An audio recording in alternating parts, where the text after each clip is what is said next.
Hi friends, നമ്മളിന്ന് സ്റ്റുഡിയോയിലേക്ക് വന്നിരിക്കുകയാണ് കേട്ടോ. സ്കൂളിലും ഡാൻസ് ക്ലാസ്സിലെല്ലാം ക്രിസ്മസ് സെലിബ്രേഷൻ ആവാറായല്ലോ. അപ്പോൾ റെഡ് കളറിലുള്ള ഡ്രസ്സ് എടുക്കാനായിട്ട് കയറിയതാണ് കേട്ടോ ഞങ്ങളിവിടെ. ഞങ്ങൾ വന്നത് ഡ്രസ്സ് എടുക്കാനാണെങ്കിലും പീലിക്കുട്ടി അതിന് വേണ്ടിയിട്ടല്ല കേട്ടോ വന്നിട്ടുള്ളത്. പീലിക്കുട്ടിയുടെ ഉദ്ദേശം മനസ്സിലായിട്ടുണ്ടാവുമെന്ന് വിചാരിക്കുന്നു. ആൾ ട്രൈ ചെയ്ത് നോക്കിയെങ്കിലും ഞങ്ങൾ വാങ്ങിച്ചൊന്നുമില്ല കേട്ടോ. ഇടയ്ക്ക് വാങ്ങി കൊടുക്കാറുണ്ട്, അതൊരു ശീലമാവണ്ടല്ലോ. കുറച്ച് നേരം അതൊക്കെ നോക്കിയ ശേഷം മുകളിലേക്ക് ഡ്രസ്സ് നോക്കാനായിട്ട് കയറി. നിർഭാഗ്യവശാൽ അവിടെ റെഡ് കളറുള്ള ഡ്രസ്സൊന്നും ഉണ്ടായിരുന്നില്ല കേട്ടോ. പക്ഷെ ഒരു വൈറ്റ് കളറിലുള്ള ഒരു ഡ്രസ്സ് കണ്ടു. പക്ഷെ ആൾക്കത് വലിയ കാര്യമായിട്ട് ഇഷ്ടമൊന്നും ആയിട്ടില്ല.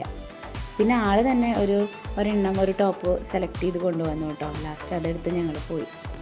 അത് കഴിഞ്ഞ് ഞങ്ങൾ പോയത് പെരിങ്ങാവിലുള്ള പാരഡൈസ് ഹോട്ടലിലേക്കാണ്. അവിടെ നിന്ന് പൊറോട്ടയും ചില്ലി ചിക്കനാണ് കേട്ടോ കഴിച്ചത്. വിജിറ്റേട്ടൻ ചപ്പാത്തിയും. നല്ല ഫുഡായിരുന്നു കേട്ടോ. അപ്പോൾ ഇന്നത്തെ വീഡിയോ ഇഷ്ടപ്പെട്ടാൽ ലൈക്കും ഷെയറും സബ്സ്ക്രൈബും ചെയ്യണേ.